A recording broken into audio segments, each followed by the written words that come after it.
Hi, I'm Doug. I'm the founder and creator of Magnify, and I want to share with you today a time-proven tactic that took me years to learn to get people to say yes to making a video testimonial for your business pretty much every single time. The secret to getting to yes is asking properly with a little incentivizing. When you ask them this way: hey, happy client, would you mind making me a video testimonial about your experience with us? And just for doing so, I'd like to get you a gift card to your favorite restaurant. What's your favorite restaurant? See what I did there? I didn't give them a moment to turn down the ask for a video testimonial. I didn't say, hey, would you mind making me a video testimonial? And just stopped. Nope, I wrapped up my ask with buying them a gift card to their favorite restaurant.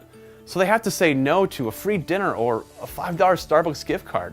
Who would say no to that, right? You can incentivize any way you want, just end the ask with what you want to incentivize them with.